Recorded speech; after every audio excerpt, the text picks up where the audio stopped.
Hey guys, and welcome to my second part of the focus on Shakespeare's Fool. In my previous video, I talked about how Shakespeare develops the fool in the comedies. He's a source of truth, he's a source of humor, he's a source of wisdom in the comedies. Now, in the tragedies, it gets more serious. Shakespeare presents the fool, formally the fool, and foolishness as a way of surviving terrible chaos and terrible things that happen. And whenever we're going to talk about the fool and royalty, we have to talk about Hamlet. Of course, when the ghost of Hamlet Sr. confronts Hamlet, Hamlet says, "I shall find it meet to put on an antic disposition." I'm going to pretend, I'm going to act as if I'm crazy. Now that ties back to the source material of Hamlet, Hamlet, Prince of Denmark. There's actually a Danish story, a Viking story of Amnith, whose uncle killed his father. He acted like he had gone crazy, and he was in the throne room just being crazy until he grows up and kills the uncle. And now Shakespeare develops this in a lot of different ways. Now, the big question is Hamlet playing madness, or does he actually go mad? And in a world where all the central values have been turned upside down, when the pillar of reality in a monarchy, when the king has been killed and the question of the throne is delegitimized, is there a difference between sanity and madness? Is there an up or a down? Okay, so that's a big question in the play of Hamlet. Now, there's a dichotomy that Shakespeare develops in the history plays, which I'll talk about later, and the tragedies, the idea of directness and underhandedness. Now, directness, the chivalric values of honor and directness and facing your opponent, those were really embodied by Hamlet Sr. We get this story where he was going to war with Norway, and he fought Fortinbras Sr. He was like, you know what, fight me one-on-one, and let's save all of our soldiers. Hamlet Sr., he embodied that type of kingship, this chivalric, honorable kingship. Now we have his brother, Claudius. Okay, Hamlet actually compares them from Hyperion to a satyr. Claudius is underhanded. He doesn't kill by going in a direct duel on the battlefield. He kills when his enemy is asleep, and he does it with poison, which was just one step below using a bow and arrow or a gun or cannons in the realm of chivalric bravery, because you're not within reach of your enemy. He doesn't have a fighting chance. We have on one hand directness, we have Hamlet Sr., and then indirectness, we have Claudius and Hamlet, because he uses an underhanded means to identify Claudius as the killer. In a kingdom where taking the direct route would just identify Hamlet as just another king killer, okay, meaning like if he just killed Claudius, I mean, there's a lot of debate and discussion about why is Hamlet so hesitant. Okay, well, we have to keep in mind, it's not just taking revenge, it's showing everybody what's actually going on. Because everybody thinks that the king died of natural causes and then Claudius took the throne. Oh, good for Claudius.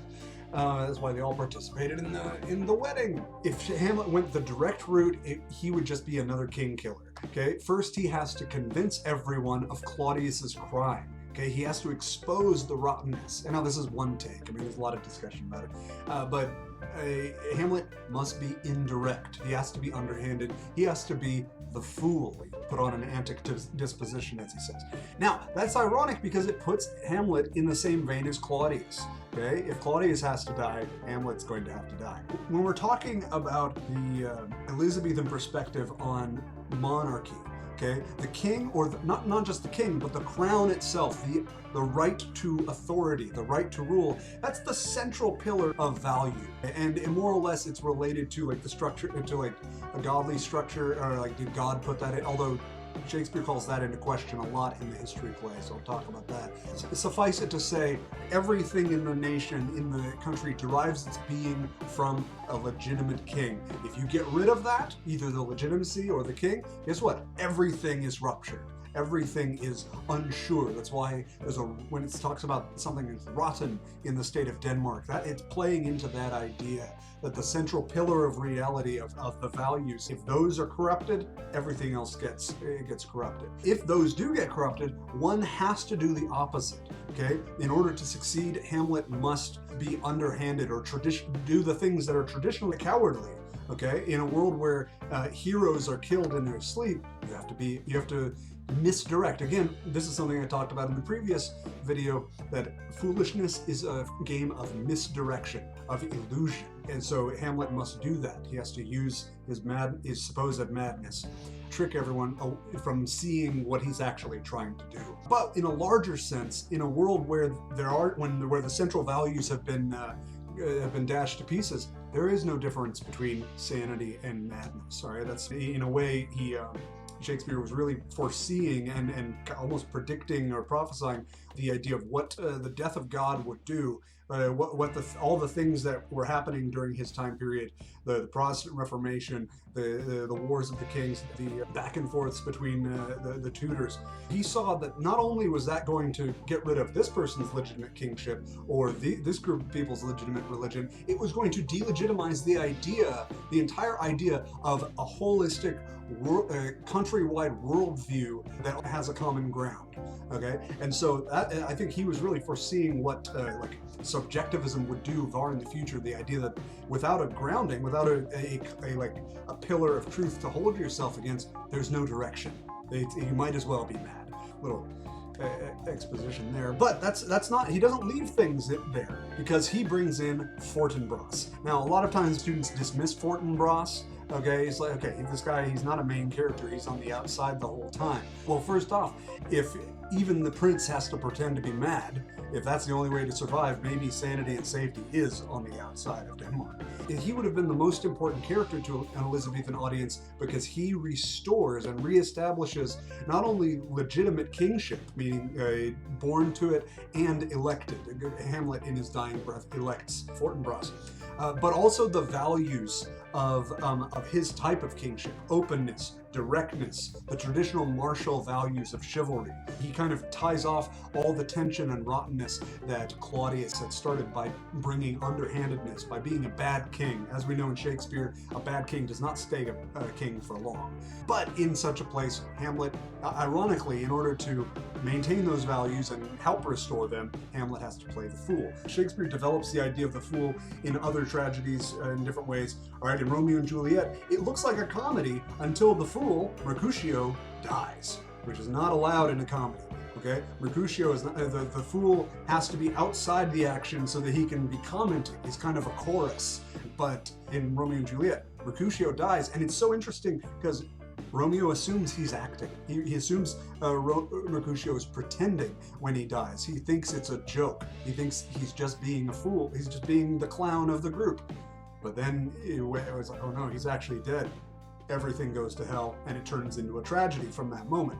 In Macbeth, okay, there's not a lot of funny stuff, and even the funny stuff isn't funny. The most frightening moment, the most disconcerting and awkward moment for an Elizabethan audience, because again, king, crown equals source of identity and truth. Not necessarily source, I mean, there are higher things above it, but I mean, within the marks of a monarchy play.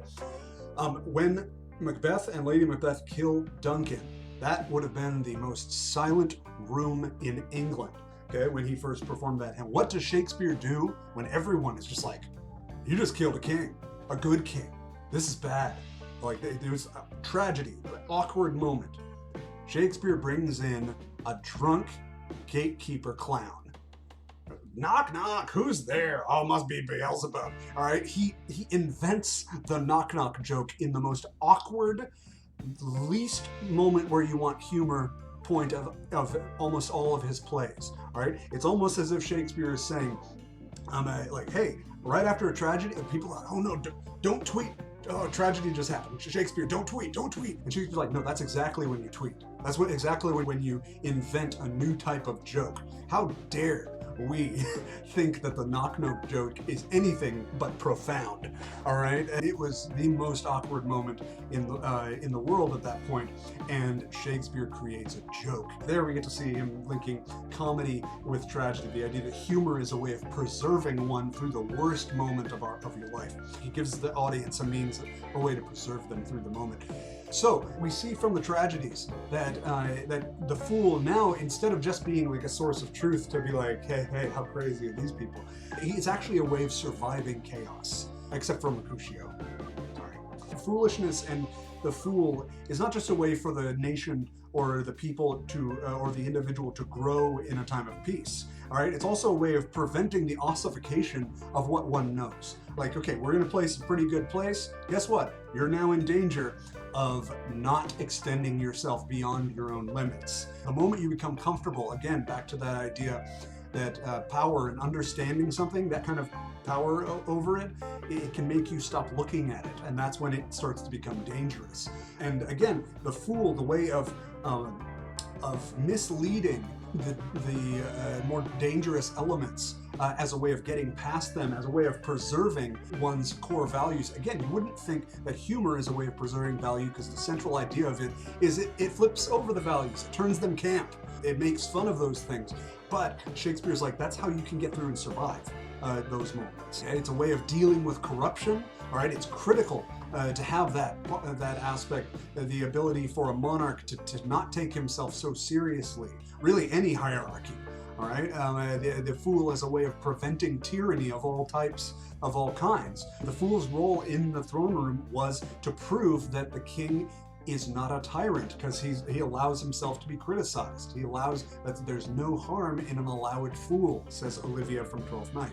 Now, a fool can do satire, a way of undermining and kind of deflating the pretenses of those who would lift themselves up. All right, and humbling those who don't deserve or who don't live up to their position, or of parody, which is actually love for the values, but let's play with them so that we can expand them. Okay, we want the value. Satire is undermining the values so that we can kind of move past them. Parody wants to enshrine the values, but it does it by stretching them, by making fun of them a little bit and breaking them and showing that new stories and new articulations are possible.